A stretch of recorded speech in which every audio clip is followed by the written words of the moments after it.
നമസ്കാരം. രാഷ്ട്രീയ കൊലപാതക കേസുകളിലെ പ്രതികളുടെ മരണത്തിൽ ദുരൂഹത ആരോപിച്ച് വീണ്ടും മുസ്ലിം ലീഗ് നേതാവ് കെ.എം. ഷാജി രംഗത്ത് വരുന്നു. ടി.പി. വധക്കേസ് പ്രതി പി.കെ. കുഞ്ഞനന്തൻ്റെ മരണം ചൂണ്ടിക്കാട്ടിയാണ് അദ്ദേഹം വീണ്ടും രംഗത്ത് വന്നത്. ഫസൽ കേസിലെ കാരായി ചന്ദ്രശേഖരനെയും കാരായി രാജനെയും പ്രതിയാക്കിയതിൽ അന്വേഷണ ഉദ്യോഗസ്ഥൻ കെ. രാധാകൃഷ്ണനെ പെണ്ണുകേസിൽ കുടുക്കി. ഷുക്കൂർ വധക്കേസിലെ പ്രതിയുടെ ഭാര്യ ആത്മഹത്യ ചെയ്തു. മൻസൂർ കേസിലെ രണ്ടാമത്തെ പ്രതി രതീഷ് ആത്മഹത്യ ചെയ്തു. ടി.പി. കേസിൽ പിടിയിലായ കുഞ്ഞനന്തനും C.H. അശോകനും മരിച്ചു. കുഞ്ഞനന്തൻ മരിക്കുമ്പോൾ കണ്ണൂർ സെൻട്രൽ ജയിൽ ഇരിക്കുന്ന സ്ഥലത്തെ MLA ആയിരുന്നു താൻ. ജയിലിലെങ്ങനെ ഒരാൾക്ക് മാത്രം ഭക്ഷ്യവിഷബാധയേൽക്കും? അച്ഛൻ്റെ മരണം അന്വേഷിക്കണമെന്നാവശ്യപ്പെട്ട് മുഖ്യമന്ത്രിക്ക് പരാതി നൽകാൻ കുഞ്ഞനന്തൻ്റെ മകൾക്ക് ധൈര്യമുണ്ടോ എന്നും കെ.എം. ഷാജി ചോദിച്ചു. കോഴിക്കോട് പാലേരിയിൽ നടന്ന പൊതുയോഗത്തിലായിരുന്നു കെ.എം. ഷാജിയുടെ ഈ ചോദ്യങ്ങൾ.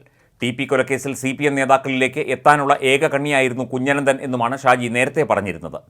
കണ്ണൂരിലെ എല്ലാ രാഷ്ട്രീയ കൊലപാതകങ്ങളിലും കൊന്നവർ കൊല്ലപ്പെട്ടിട്ടുണ്ടെന്നും കെ.എം. ഷാജി മലപ്പുറം കൊണ്ടോട്ടിയിൽ ലീഗ് മുനിസിപ്പൽ സമ്മേളന വേദിയിൽ പ്രസംഗിച്ചു.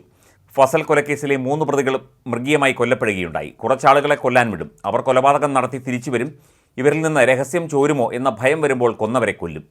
ഫസൽ കൊലപാതക കേസിലെ 3 പേരെ കൊന്നത് CPM തന്നെയാണെന്നും ഷാജി പറഞ്ഞു. ഷുക്കൂർ കൊലപാതക കേസിലെ പ്രധാന പ്രതിയെ ആത്മഹത്യ ചെയ്ത നിലയിൽ കണ്ടെത്തുകയായിരുന്നുവെന്നും അദ്ദേഹം ചൂണ്ടിക്കാട്ടി. കണ്ണൂർ സെൻട്രൽ ജയിലിൽ എല്ലാവർക്കും ഒരുമിച്ചാണ് ഭക്ഷണം കൊടുക്കുന്നത്. കുഞ്ഞനന്തൻ്റെ ഭക്ഷണത്തിൽ മാത്രം എങ്ങനെ വിഷം വന്നു എന്നും അദ്ദേഹം ചോദിക്കുന്നു. കുഞ്ഞനന്തന് ജയിലിൽ നിന്ന് എങ്ങനെ ഭക്ഷ്യവിഷബാധയുണ്ടായി എന്നതിൽ മറുപടി പറയണം എന്നാണ് കെ.എം. ഷാജി വീണ്ടും ആവശ്യപ്പെട്ടിരിക്കുന്നത്.